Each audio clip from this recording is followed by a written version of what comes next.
Bonjour, vous écoutez Autochtone, un podcast qui interroge celles et ceux qui habitent le monde. Une fois par mois, vous entendrez de parfaits inconnus dont l'histoire personnelle résonne avec celle de leur pays.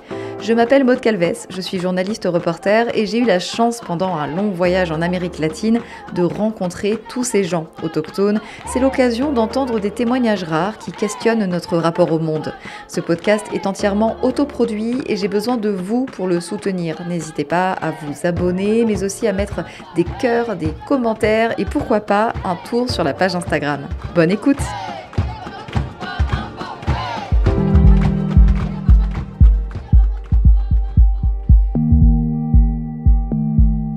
Ce mois-ci, on est en Équateur avec Segundo, producteur de cacao indépendant. Avec lui, on comprend vite qu'entre la production et la dégustation de chocolat, il y a un monde. Mi nombre es Segunda Lloví, soy nacido aquí en la provincia de Esmeralda, tengo 52 años. Avant Segundo, je vais d'abord vous parler d'Ignacio. Il vient de créer son entreprise pour transformer et vendre le cacao biologique équatorien. Ici, me dit-il, le cacao se vend sous forme brute, mais se transforme rarement. Un jour donc, Ignacio sonne à la porte de l'hôtel dans lequel je fais un volontariat. Le village s'appelle Mompiché, c'est sur la côte, un endroit parfait pour apprendre à faire du surf. Mais c'est pas le sujet. Ignacio essaye donc de trouver de nouveaux partenaires pour vendre son chocolat bio. On papote et 2 jours plus tard, me voilà avec lui, bottes aux pieds, pour aller rencontrer Segundo. On s'est présenté sur le perron de sa porte et donc il y avait sa femme qui regardait derrière le rideau. Voilà, là on se met en route pour aller jusqu'à la ferme de cacao. Il va pouvoir m'expliquer un peu tout le processus, sa vie et pouvoir répondre à mes 36 000 questions. Donc là on s'est arrêté après 2 minutes sur un chemin de terre. Tout le monde est descendu de la benne pour passer devant parce qu'un paysan est en train de mettre sa vache dans la benne arrière. Ils la prennent par les cornes, ils l'empoignent par les pattes et ils la font rouler.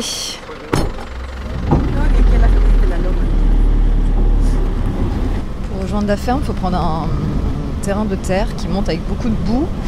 Plus ça va, plus on s'enfonce dans la jungle. Il y a des parcelles de terre, il y a des champs, il y a des cultures, mais plus on avance, plus on voit vraiment la forêt hyper dense au loin. En plus c'est le matin, du coup il y a pas mal de brume, ça donne une ambiance un peu mystérieuse. Sur le côté aussi il y a des arbres à cacao. La voiture dans laquelle je suis transporte les travailleurs aussi des fermes alentours, notamment 2 femmes qui sont descendues, machette en main, prêtes pour commencer le travail.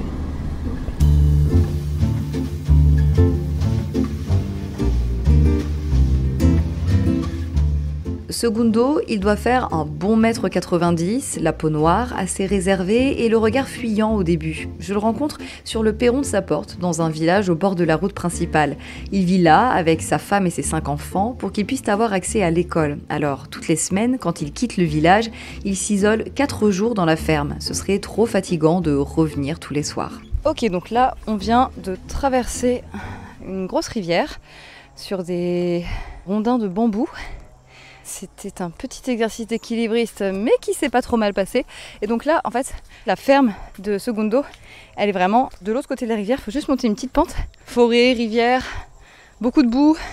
Donc on arrive en face de la maison. C'est une grande maison en fait sur 2 étages, tout en bois. Très simple. Toit et mur en bois. Il y a 2 fenêtres, une pour chaque étage. Et un petit coin pour travailler le cacao.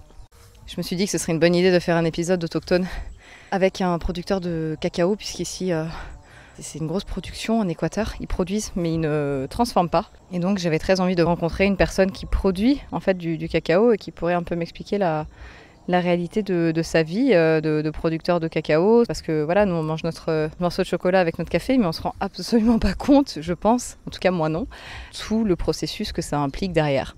Donc c'est parti pour la découverte de la production de cacao avec Segundo. Oh, il y a même des poussins. La ferme de Segundo est dans la réserve de Mache Txindul, 120 000 hectares de forêt primaire protégée avec un peu plus de 1000 espèces de plantes et 700 animaux différents. Le grand-père de Segundo, comme beaucoup de descendants d'esclaves, est parti de Colombie pour s'installer en Équateur. Son fils, donc le père de Segundo, a ensuite cherché un bout de terre pour créer sa vie. Il trouve cette ferme perdue au milieu de rien. Au début, il n'y avait aucune route, pas moyen de rejoindre le village en voiture, pas de pont non plus pour traverser la rivière. Il plante quand même du cacao, des oranges, des noix de coco, de quoi survivre mais loin d'être rentable. Segundo a toujours travaillé dans cette ferme avec ses 2 sœurs. Il est seulement parti pour aller au collège. Quand il a 20 ans, son père meurt et il se retrouve donc en charge de l'exploitation familiale. Depuis, la situation économique n'a pas vraiment changé. Avoir une ferme, ce n'est pas suffisant. Je vis depuis plus de 50 ans et je n'ai jamais eu de voiture. Avec la ferme, si tu as 5 000 $, tu les investis. Mais l'année d'après, les 5 000 ne reviennent pas. Ça marche pas comme dans les grandes entreprises qui se disent « je vais planter 100 hectares de maïs et dans 4 mois je récupère mon dû ». Ici, c'est pas ça. Yo voy a sembrar 100 hectáreas de maíz y en 4 meses lo que invertí regresa. En cambio acá no. Acá tu inviertes. Tu investis, mais tu récupères rien. Et tu réinvestis. Pas forcément de l'argent, mais aussi ta force, ta vie. Imagine-toi, mon père a travaillé ici pendant 30 ans et il est mort avec rien. Alors oui, il avait sa ferme, mais ça te demande de dépenser de l'argent et de la force tout le temps. Tenía su finca, sí, pero esto demanda de gasto constante y de esfuerzo constante.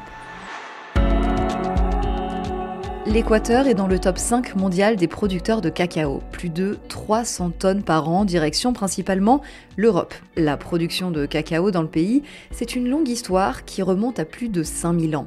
L'Équateur produit énormément, vend au Mexique, mais quelques années plus tard, une épidémie de fièvre jaune tue de nombreux Équatoriens et Équatoriennes et donc de nombreux productrices de cacao. L'économie reprend petit à petit et au début du XXe siècle, l'Équateur redevient le premier exportateur mondial. Problème, la Première Guerre mondiale change les priorités économiques des pays européens, principaux acheteurs, qui se tournent donc désormais vers l'armement.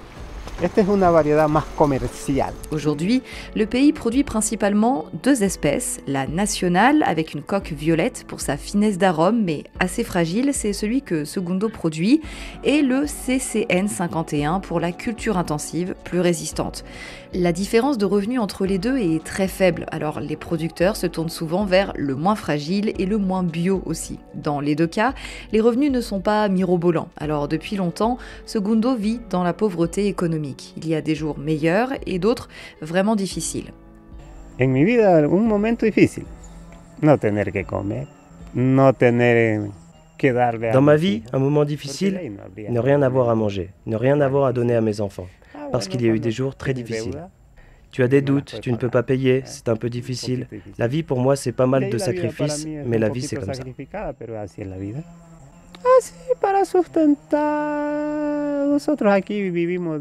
Aujourd'hui, on vit dans la moyenne, on mange ce que nous donne la ferme.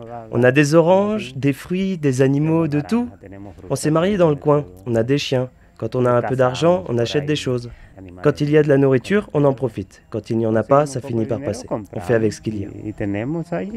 Cuando hay se come, cuando no, pues se pasa con lo que se tiene.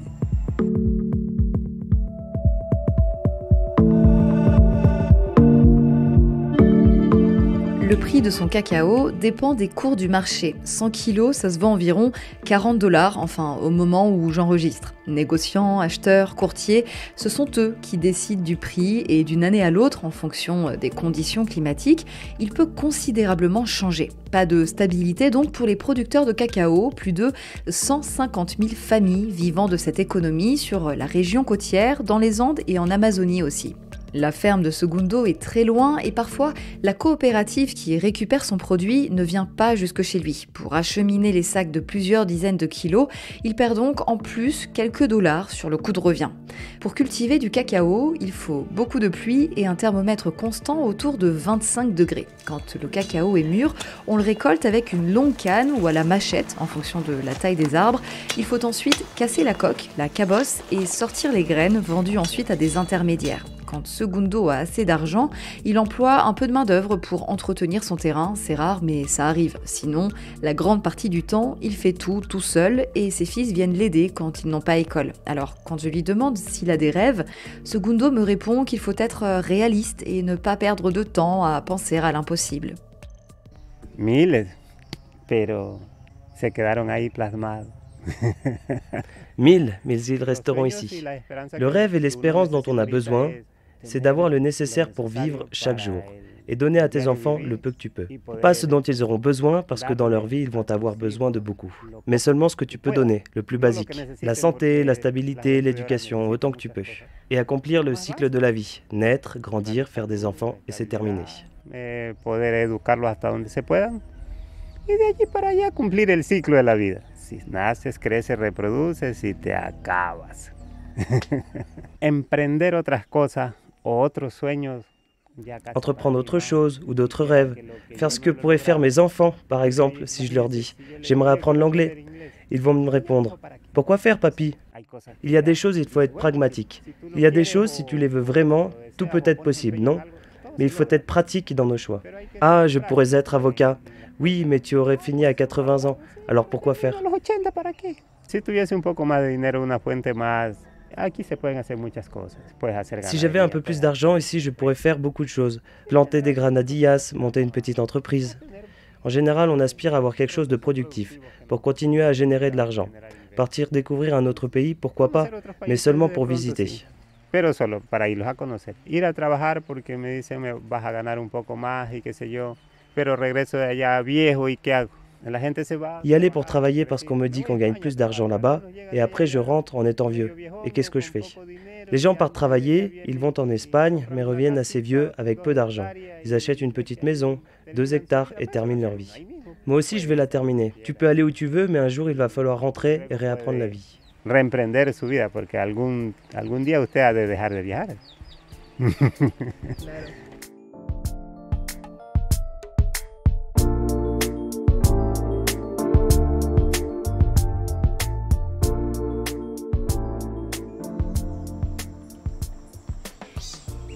Dans quel endroit tu te sens le mieux ?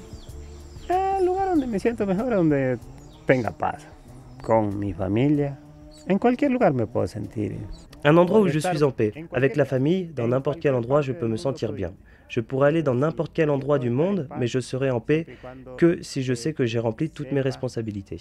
Si je viens visiter ton pays, mais que je sais que mes enfants ont faim, je ne me sentirai pas bien.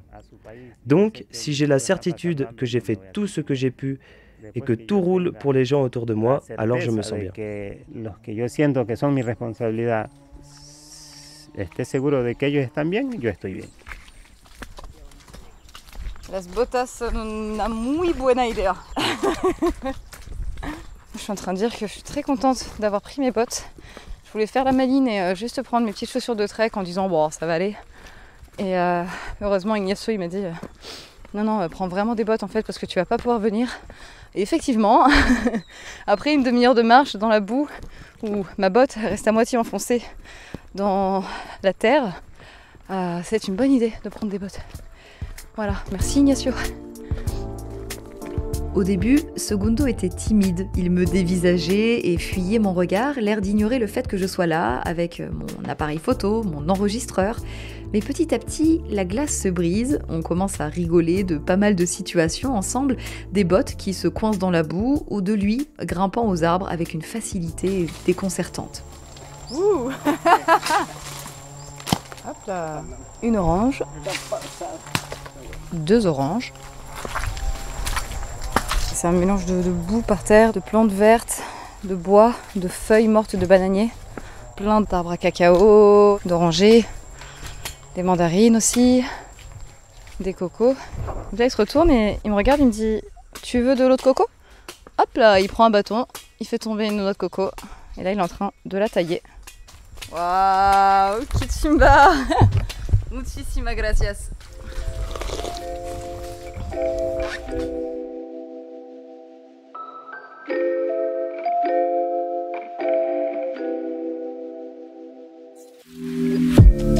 boire de l'eau de coco, profiter des fruits de son jardin, de sa famille, ce sont des choses gratuites que Segundo peut s'offrir. Depuis toujours, sa vie est régie par le travail et l'argent qu'il peut récolter dans cette ferme, alors parfois, il s'offre un peu de répit avec des choses simples. C'est comme ça qu'il profite de la vie. La vida se va disfrutando en el camino porque nosotros como, o sea, en mi caso y en los casos de la mayoría. La vie s'apprécie en cours de route, parce que dans mon cas, et en général, on n'a pas la possibilité de se dire « je ne travaille pas pour prendre des vacances ici ou là-bas avec notre argent ». On ne fait quasiment jamais ça.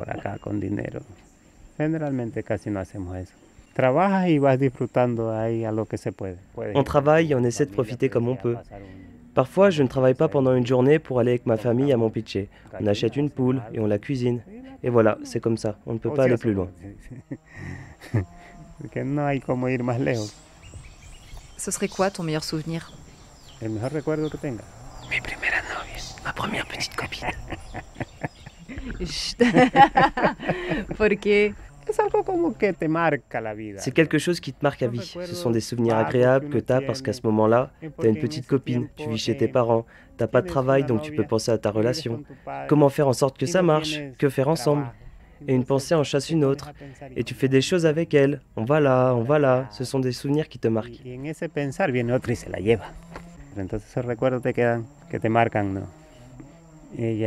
Elle s'appelait Marissa. On avait 15 ans. No sé cuál es. Puede ser un tigrillo. En fait, là, il y a Segundo, il est en train de faire une explication sur le cacao. Et d'un coup, il est parti en courant en disant « il y a un animal qui est en train de manger mes poules ». Voilà, donc là, nous, on attend qu'ils reviennent pour savoir un peu plus ce qui se passe. 10 minutes plus tard, il revient avec un cadavre de poule dans les mains. C'est pas la première fois que ça arrive régulièrement. Des poules tuées par des animaux sauvages attendent que Segundo vienne les récupérer. Selon lui, 2 options, soit un oslo, un félin, sorte de gros chat sauvage avec un pelage de jaguar qu'on retrouve essentiellement en Amérique latine, soit un chien des buissons, un canidé avec une tête un peu rouge, spécifique aussi à cette zone. Segundo est inquiet. À force, c'est sa trentaine de poules qui pourraient y passer. Qu'est-ce que tu imagines pour le futur de l'humanité? Les gouvernements sont intelligents. On va harmoniser le vivre ensemble, mais si on crée plus d'armes nucléaires, un jour, un pays fou va déclarer la guerre et on ne verra pas la fin du monde puisqu'on l'aura créé. Pour vivre en paix, il faudrait des armées.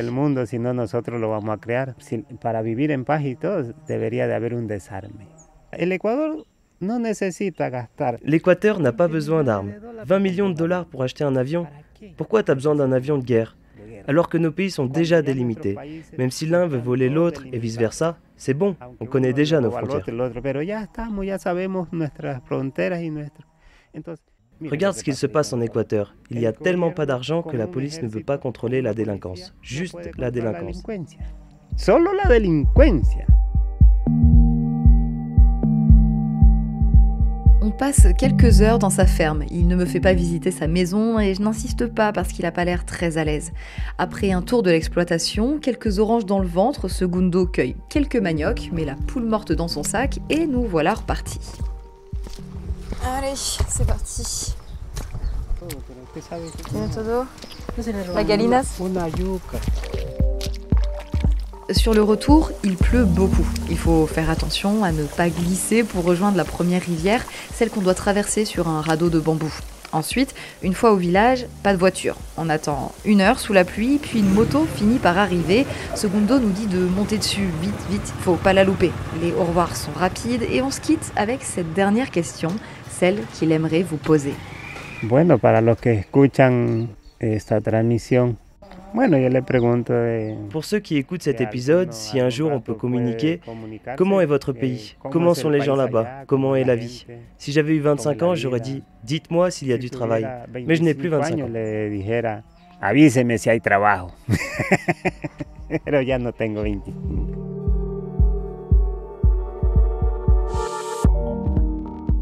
Merci à vous d'avoir écouté cet épisode. Un grand merci à Segundo qui a pris de son précieux temps pour répondre à mes questions et me faire visiter sa ferme.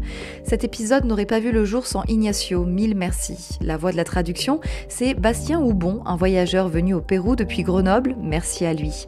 Autochtone revient le mois prochain pour les photos et les coulisses du tournage, c'est sur Instagram, Autochtone le podcast. Il y a aussi un site autochtonepodcast.fr pour soutenir ce projet, un cœur, un commentaire, ça fait toujours plaisir. On se retrouve le mois prochain pour un dernier épisode de la saison 1 d'Autochtone, un épisode hors série, hors Amérique latine aussi. Hasta luego!